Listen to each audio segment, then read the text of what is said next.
Hello there, it's Paul here and welcome along everyone. This is episode 2 of my practical turning series. The first episode I did the little knobs, a couple for my drawer and one for the door, and hopefully I've shown some pictures up here. This time I'm taking the bit of 4x2. In reality though it's actually 95mm by 45. This time what I'm going to do is, and I don't know about you, but I'm forever looking for little pots and stuff like that just to drop things in the workshop. It might be that you're turning pen kits and you just want somewhere to put the bits and pieces, or you might want something a bit extravagant for a glue pot or something. One of the things I've done as well is, there was an old waste block and all I did was cup out the bottom there, and I actually used that as a glue pot. I've had all sorts in there. So this one I intend to do something similar. I have actually currently on my bench here got a couple of rough turned oak bowls, so I'm going to probably turn up with something like that. In actual fact probably very similar to that, but obviously it's not going to have the finish of oak. Now that being oak, yes, you could say, well, you could have it in your workshop to use as a pot, but having said that, when I've got a piece of waste wood like this about, why not do something with that? So what I'm going to do this time though, I'm going to probably just mark a circle out with the compass, cut the corners off on the bandsaw just so it's a little bit easier, and I'm going to mount it with the screw chuck.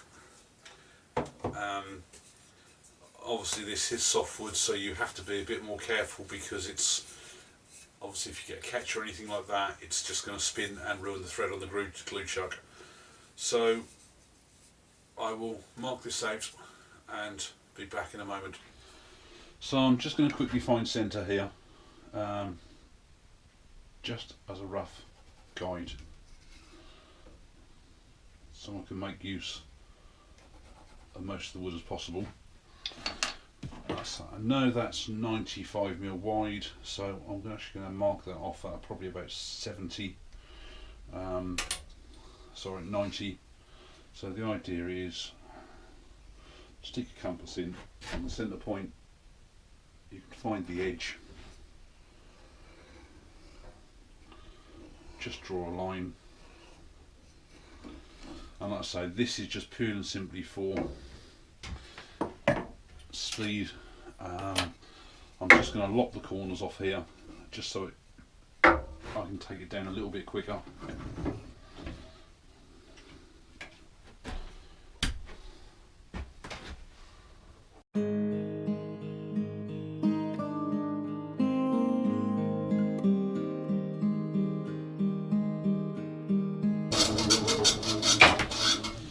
And basically you can mark obviously how deep you want to go.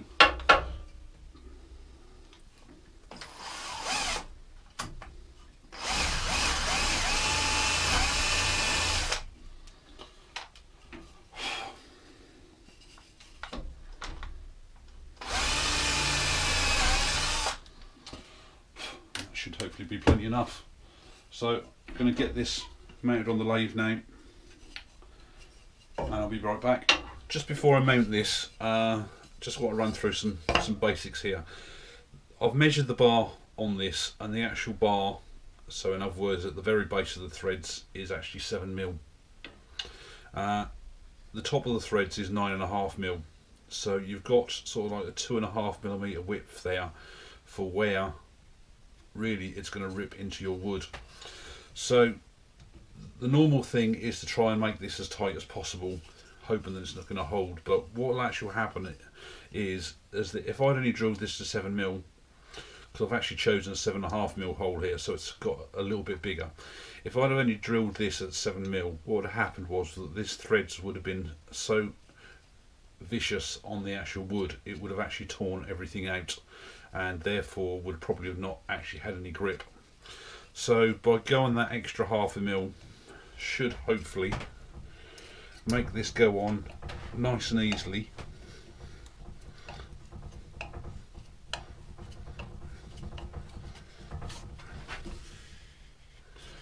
And I've actually got quite a tight fit there, and you probably noticed I've actually had a bit of waste block on the back there as a spacer. Basically I don't need the threads going so far in. There's probably a good 10-12 mil there at least, which is plenty enough to hold this. So there's our blank securely on there. Again, a bit like the last episode, we're dealing with end grain here. So the grain here is running across that way, and I've got end grain here and here. So do not use the spindle roughing gouge. If you get a catch on there, it can be quite dangerous. For ease, I'm just going to probably, because this is so fairly big, I'm just going to probably go over this to true it up with my bowl gouge. So I shall be back in a moment when I'm ready.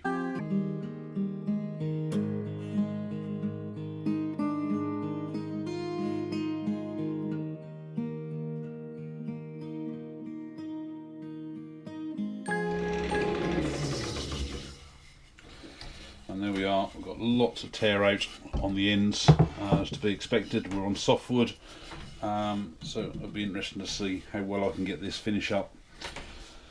So my first thing, how am I going to mount this when I reverse it, because this is going to be the base. I'm actually going to go for a tenon, purely and simply because if I used a mortise, being softwood, there's that chance that obviously if you over tighten it in the chuck that it's going to just split the wood out. And my jaws, which these ones that are in here, will ideally, their ideal size would be 56mm. So,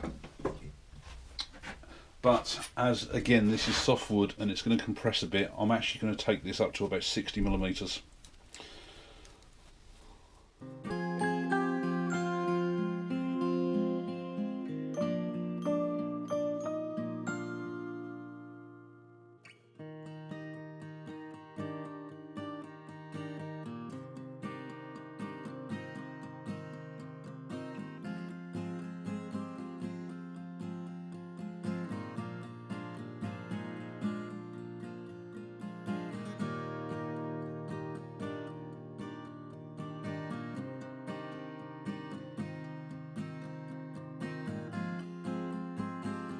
Lots of tear out on there, so what I'm going to do, I'm just going to try and just go over there with a skew chisel, just to see if I can smoothen that out a bit.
Right, that's actually come out quite nicely. So what I'm going to do is take this out of the chuck a sec.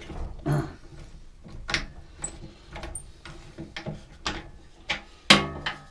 the grain is lovely, because obviously I now have a big bit on the bottom there and I've curved the inside round more. I want to take this corner off and this off, so I'm going to use this, which you could just use a jam chuck, or a friction chuck rather. That should hopefully be running fairly true, which it is. Yeah, you could just use a block of wood, waste block of wood in there just to put in there and bring it up on there. But in my case here, to start with, and I'm annoyed because I didn't keep my centre hole there. So I've got this running fairly true.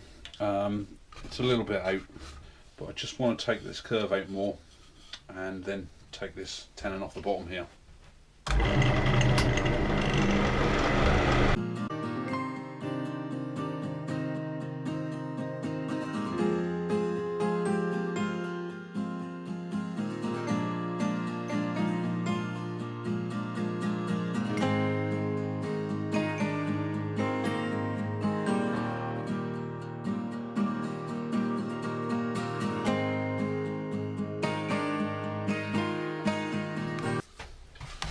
Right, so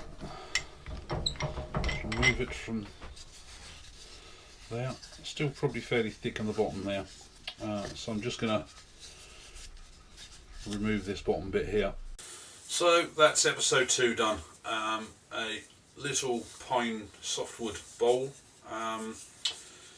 The bottom is still probably fairly thick, and the bottom walls are fairly thick, so I could really have, I mean, had I done this for something for presentation wise or something like that, I would have probably took the edges out a lot more and probably even took the base down a little bit more. But this is a practical series for making things for practical use, and if anything it's also helped because when I do finish off these oak mini bowls, which are almost identical, as you can see for size wise, it's obviously already shown me of all the little areas that I need to highlight. So the practical series, although I suspect many of you, even if you're still watching, will probably never ever do, it's actually quite handy for practicing as well.